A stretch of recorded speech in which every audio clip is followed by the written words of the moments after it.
Have you ever bought a piece of clothing only to use it maybe once for a special occasion or just a few times? Then you will really enjoy today's episode, where we're having Marley Alles on board from Rex. She shares with us what made her start a peer-to-peer clothing renting app. I was looking for a dress to wear to a friend's wedding and, really didn't want to spend a couple $100 on something I knew I was going to wear once. She will walk us through how she launched an application without any coding experience. When you first have the idea to launching an app, that's really overwhelming. But if you can just do the next thing of reaching out to someone or researching app developers, it makes it a lot more digestible. And she will share with us how she went from launching the application to getting the first 1,000 users and beyond. In the first, I think 24 hours, we already had over 100 downloads, which is kind of crazy. Really just I had a launch party with just my friends to celebrate, and they were posting about it. I posted on LinkedIn, social media. I also was building up our social accounts probably 6 months before I launched.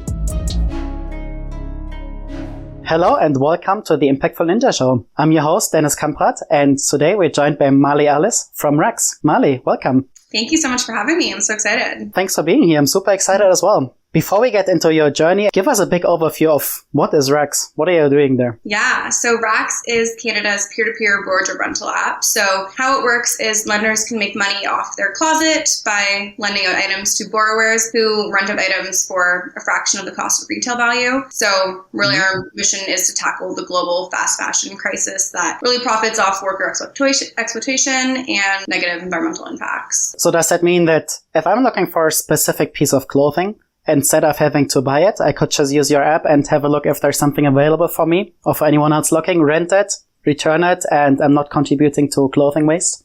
Exactly, yeah. Sweet. I love it. Now, let's rewind a little bit and get started with your journey, which will then eventually lead us to Rex as well again.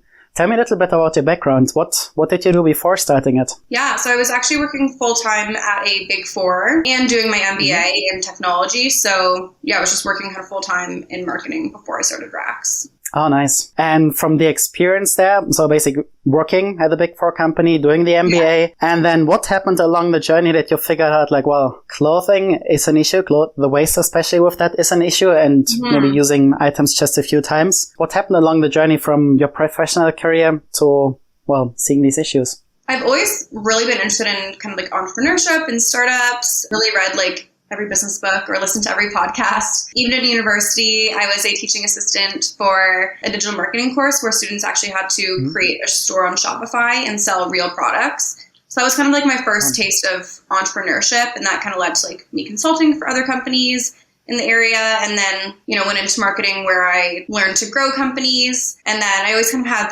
kind of a background of wanting to start a company, but just never had a good idea for it. So I guess how I started Rex, or the idea of clothing rental, is I was looking for a dress to wear to a friend's wedding and, really didn't want to spend a couple $100 on something I knew I was going to wear once. So I looked to clothing rental boutiques, because there's some boutiques around me where they rent out their inventory. So they own it. It's a brick and mortar location. But I just found the styles were kind of outdated, and if I wanted to rent something, I've kind of already worn the ones that I wanted to rent. So I just borrowed it just from a friend and then thought how could this be done on a larger scale? We all have a closet full of clothes we never wear, event pieces or the super trendy pieces that go out of style in a month. And on the flip side, consumer preferences have been changing towards access versus ownership. So we've seen it with Uber, Airbnb, Spotify, that sharing economy, and how people often want a taste of something, but not to own it. So just kind of the market was moving towards that, as well as sustainability and people wanting to be more sustainable, especially with fashion. Sweet. So basically, you always had the background of wanting to start something yourself. And instead of trying to create a solution and search for a problem, you actually encountered a real problem. You wanted to have a more sustainable wardrobe yourself. Yeah. You figured out the solutions out there were just not up to date anymore. You saw the same thing happening in so many different industries where the peer-to-peer renting model worked quite fine, but it just hasn't come yet to the fashion industry. Exactly. Yeah, the fashion industry just tends to be legacy industry. There's still so many brick and mortar locations. It took a while for them to get online, right? And it's just really expensive. They're not following those changing consumer preferences. So wanted to start Rex. Nice. And then when you basically did this Rex model together with your friends and kind of renting clothes from different friend groups to have a look at the wardrobes from each other, what were the concrete next steps to actually get Rex started? Yeah, that was the hardest part. I mean, I feel like we're always talking with our friends, and probably anyone can imagine themselves in a spot where you're like, oh, that's such a good idea, we should start that. And then it just like never happens, right? Yes.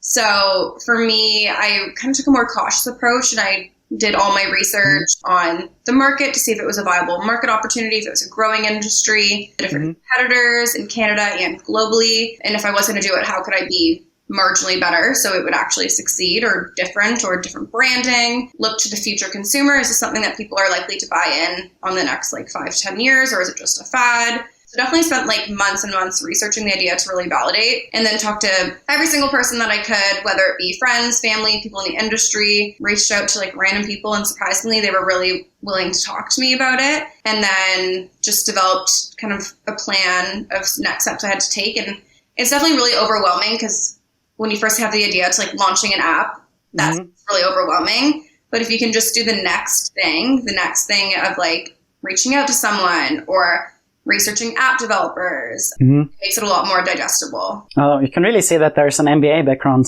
coming through here.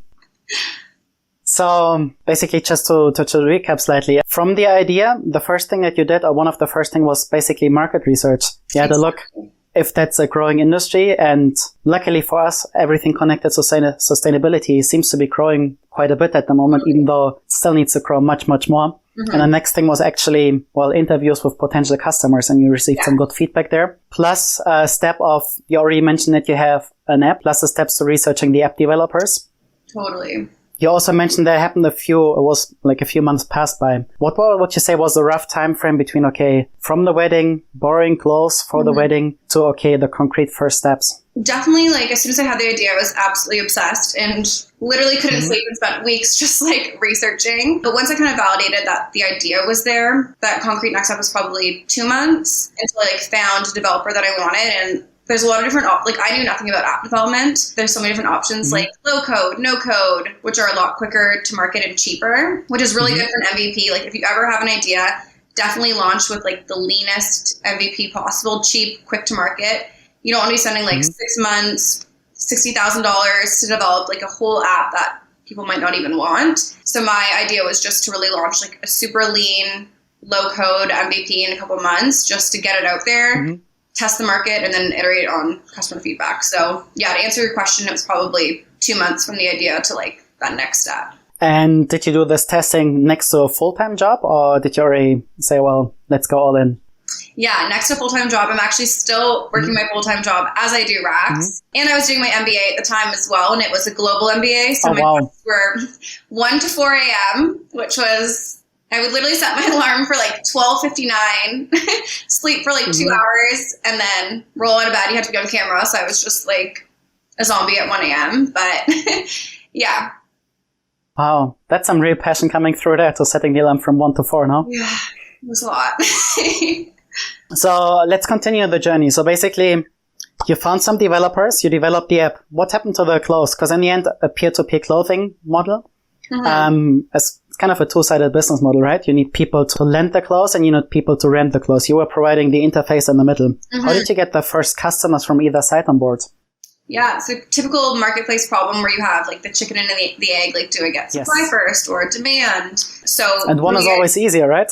Yeah, exactly. So for me, I just got literally all my friends to post items on the app. So by the time I launched, I already had like probably close to 100 listings, different sizes, styles. So when people actually came onto the app, once I launched, like there was already inventory versus having them come to like a blank app. So definitely wanted to build out the supply side first before formally launching. Yeah, nice.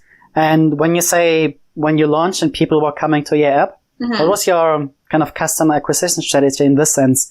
How did you make people become aware that Rex exists? I've only done like organic marketing to start. So I'm still just doing organic. So in the first, I think like 24 hours, we already had over 100 downloads, which is kind of crazy. Wow. Really just like I had a launch party with just my friends to celebrate, and like they were posting about it.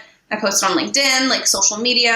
I also was building up our social accounts probably like 6 months before I actually even launched, just to let people know it was coming and like the different items you can rent. So I already had like a wait list before I even launched. So definitely recommend like building up buzz before you actually launch. So when you launch, you have those users ready to go. Nice. I like it. It's already thinking out all the launching parts before, and instead of just saying like, "Hey, hello world, I have a app." And where are you all?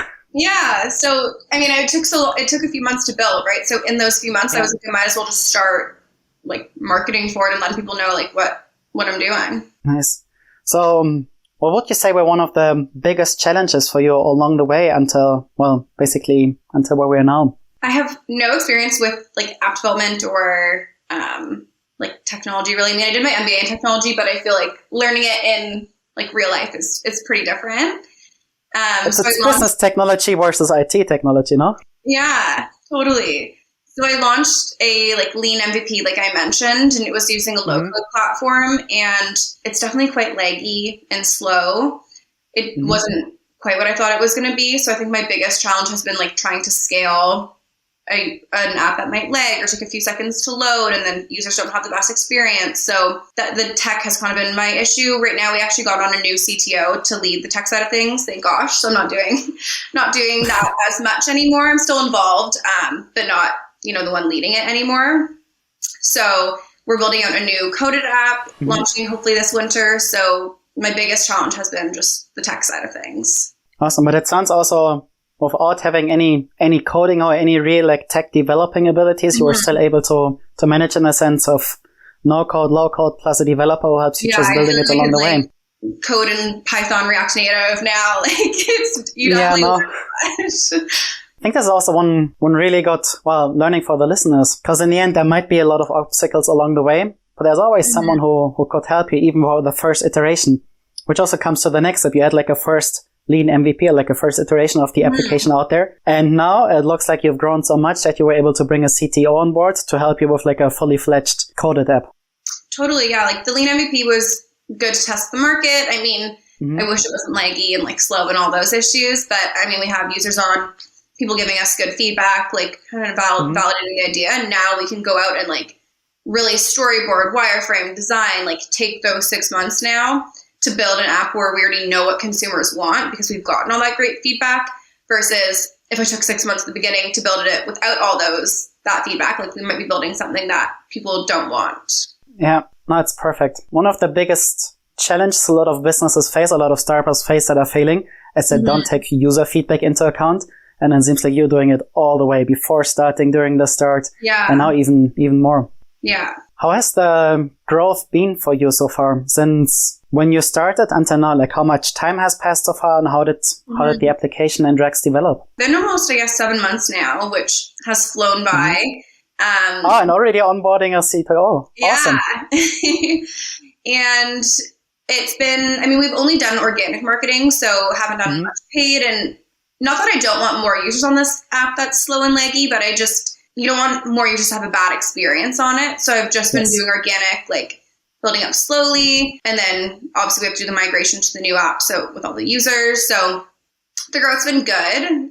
We have like over 1,000 users now, but kind of holding off on that growth until we launch our new app and just kind of doing it organically now. And then hopefully we'll do more of a push once we launch Rex 2.0, I guess, in the winter. Nice. I think that's also a great transition into kind of having a look into the future. 7 months ago, you started. Now you got more than 1,000 users. You got a CTO. You're building Rex 2.0.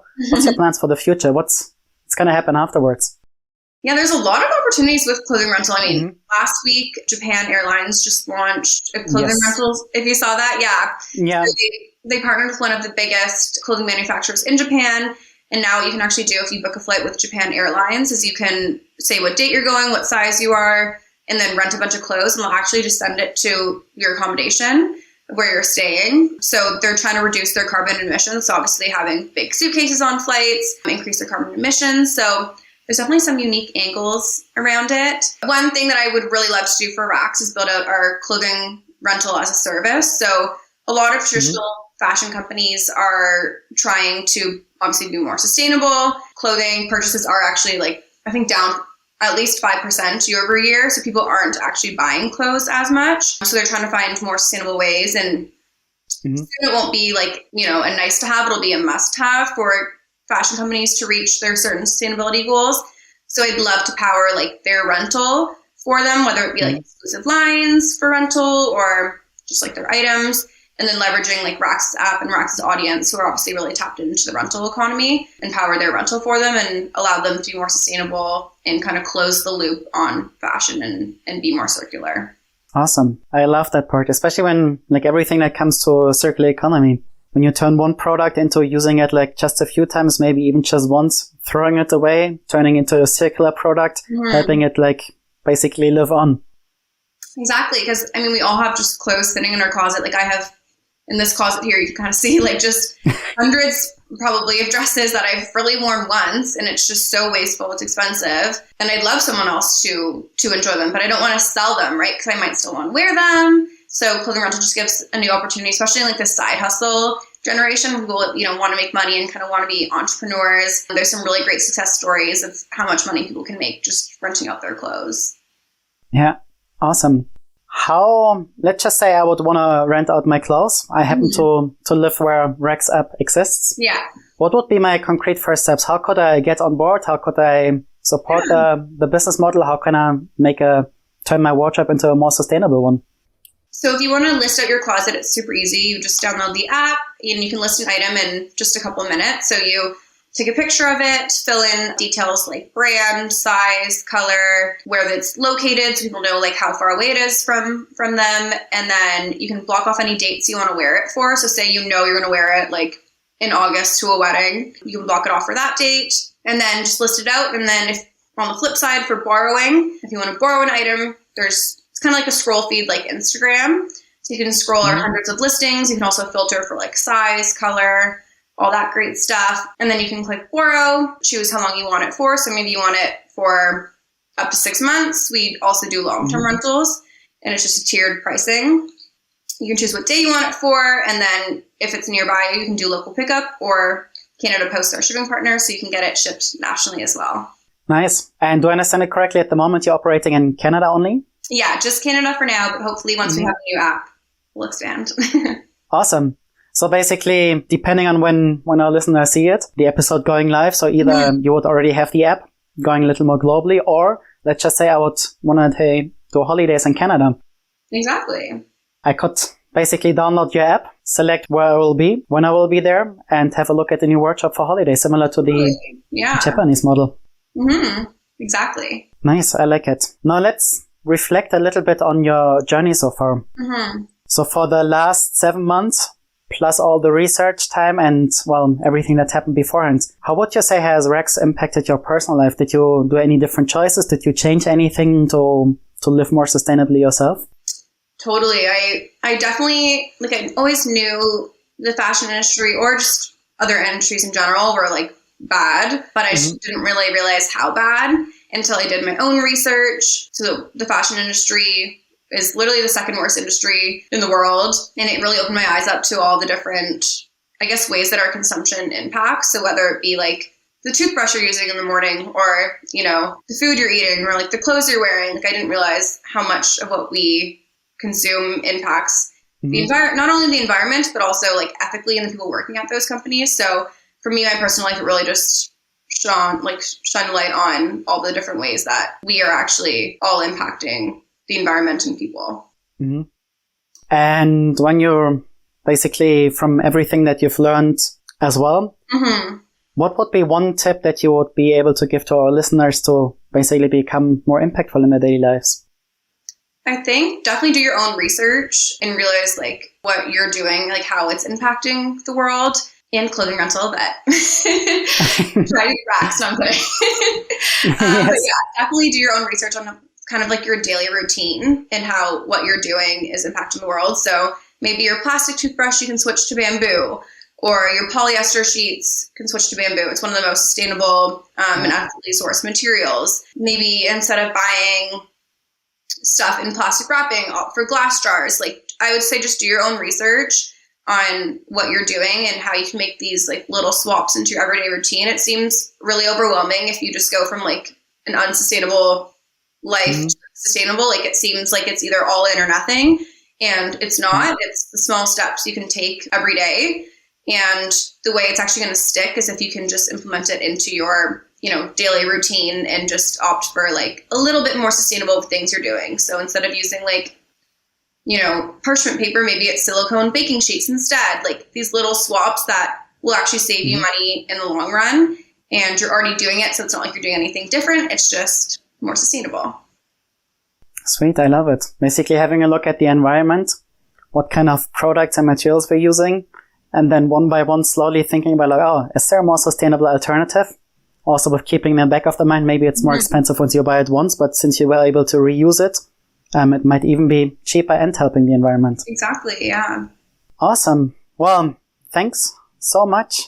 It was super lovely to hear about your journey, about Rex. Wishing you all the best with this, and thanks so much for sharing that with us. Thanks so much, Dennis. I really appreciate it. And thanks for having me on. Sweet. And to everyone listening and joining, thanks so much for that as well, and stay impactful.